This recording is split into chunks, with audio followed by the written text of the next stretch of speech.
Hello दोस्तों, इस video में आपको बताने वाला हूँ बैलेंस शीट कैसे बनाना है। तो ये सारे आइटम्स है, इसको हम लोग को बैलेंस शीट में एंट्री करना है। तो पहले हम लोग अच्छे से पढ़ लेंगे।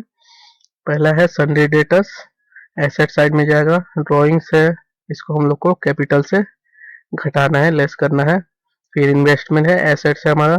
नेट प्रॉफिट को कैपिटल में जोड़ना पड़ता है, तो हम लोग कैपिटल में जोड़ देंगे नेट प्रॉफिट को। स्टॉक इन ट्रेड, ये क्लोजिंग स्टॉक है। सन्ड्री क्रेडिटर्स, ये लाइबिलिटीज है हमारे लिए। बैंक ओवरड्राफ्ट भी लाइबिलिटीज है। प्रोविजन फॉर बैड डेब्ट, इसको हम लोग को सन्ड्री डेटा से घटाना है। कैश इन हैंड, एसेट्स है। फर्नीचर एसेट्स है। बिल्स पेबल लाइबिलिटीज है। प्रीपेड रेंट, ये एसेट्स है। प्लांट एंड मशीनरी भी एसेट्स है। Out in standing wages liabilities है। बिल्स रिसीवेबल एसेट्स होगा। और commission accrued but not receive, यानी कमीशन ड्यू है मगर रिसीव नहीं हुआ है, ये भी एसेट साइड में लिखना है हम लोग को। तो हम लोग शुरू करते हैं बनाना। पहले हम लोग लिखेंगे कैपिटल। कैपिटल अमाउंट कितना है कैपिटल का? 87,000 रुपये।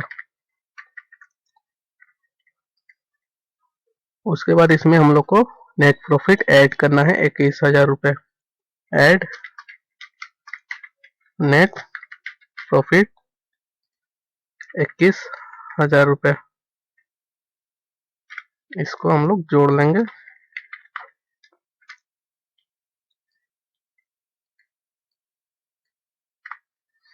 तो 1,08,000 रुपये आया है।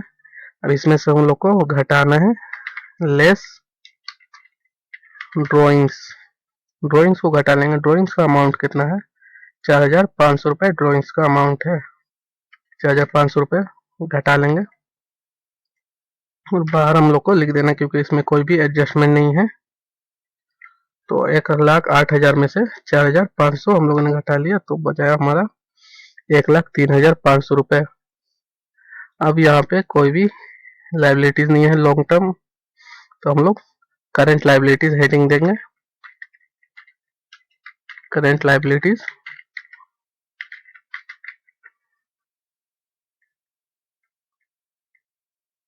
इसके अंदर सारे करंट लाइबिलिटीज को हम लोग को लिख देना है। तो करंट लाइबिलिटीज क्या है हमारा? सन्ड्री क्रेडिटर्स 30,000 रुपये।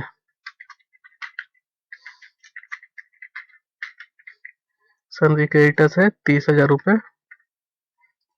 करंट लाइबिलिटीज, बैंक ओवरड्राफ्ट है करंट लाइबिलिटीज। बैंक ओवरड्राफ्ट कितना है? 12,000 रुपये। 12,000 रुपये लिख देंगे। अगला है हमारा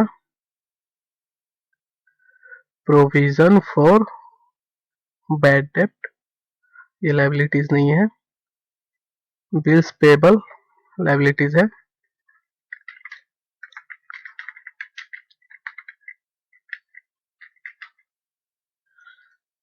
बिल्स पेबल का अमाउंट कितना है? 3,000 रुपये बिल्स पेबल में। उसके बाद क्या है? आउटस्टैंडिंग वेजेस है। आउटस्टैंडिंग जो भी एक्सपेंसेस रहेगा वो हमारे लिए लाइबिलिटीज है। तो जो भी आउटस्टैंडिंग एक्सपेंसेस है उसको हम लोग को लाइबिलिटी साइड में लिखना है।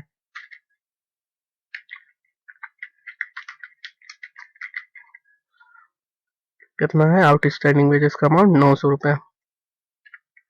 900 रुपये। उसके बाद हम देख लेंगे कोई भी लाइबिलिटीज छूटा नहीं है हमारा। हमारा कोई भी लाइबिलिटीज नहीं छूटा। अब हम लोग एसेट साइड में आएंगे। Fixed assets. फिक्स्ड एसेट्स क्या है हमारा? फर्नीचर है।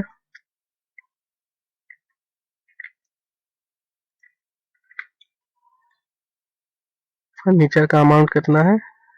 13,800 रुपये।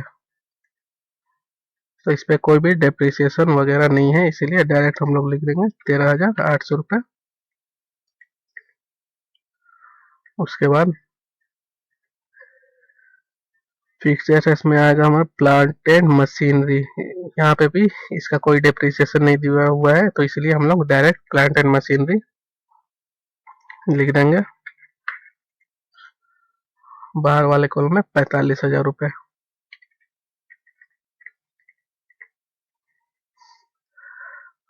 अब जो हमारा फिक्स्ड एसेट्स है उसमें आता है इन्वेस्टमेंट। इन्वेस्टमेंट को भी हम लोग लिख लेंगे 6,000 रुपये इन्वेस्टमेंट।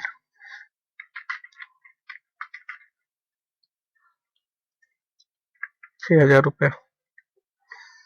इसके बाद कोई भी हमारा फिक्स्ड एसेट्स बाकी नहीं है, तो करेंट एसेट्स का हेडिंग देंगे हम लोग।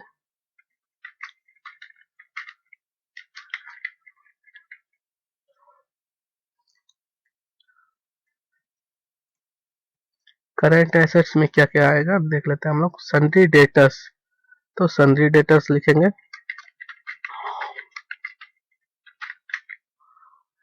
सन्ड्री डेटर्स का अमाउंट कितना है, 51,300 रुपये। इसमें से हम लोग को घटाना है प्रोविजन फॉर बैड डेप्ट का अमाउंट, लेस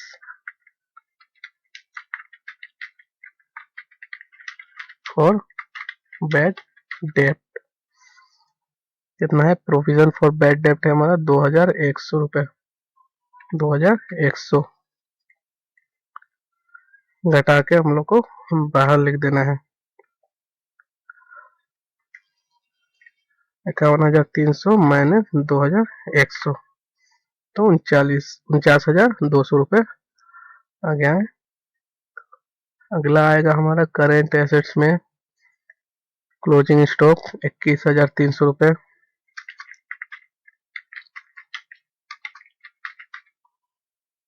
21,300।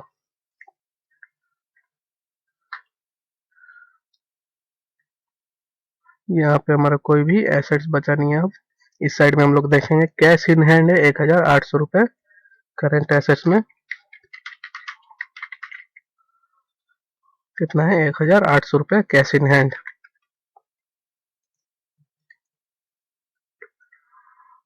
उसके बाद क्या है, प्रीपेड रेंट है, तो प्रीपेड रेंट हम लोग का एसेट्स है, इसलिए हम लोग को यहाँ पे लिखना है करंट एसेट्स में प्रीपेड रेंट।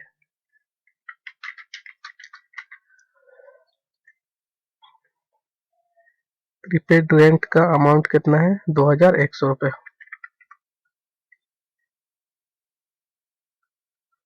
उसके बाद है हमारा बिल्स रिसीवेबल, ये एसेट्स है, इसको भी हम लोग को लिख देना है bills receivable.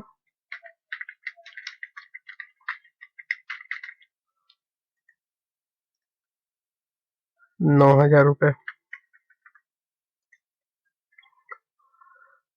Commission accrued but not received, ये भी एसेट्स है हमारे लिए, कमीशन बाकी मगर रिसीव नहीं हुआ, इसलिए एसेट साइड में हम लोग लिखेंगे करेंट एसेट्स के हेडिंग में accrued commission, double accrued commission.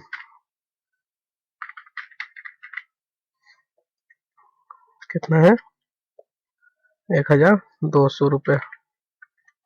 अब हम लोग को एसेट साइड और लायबिलिटी साइड को बैलेंस कर लेना है, अमाउंट जोड़ लेना है। दोनों साइड का अमाउंट हमारा इक्वल होना चाहिए, नहीं तो हमारे कैलकुलेशन में गड़बड़ है।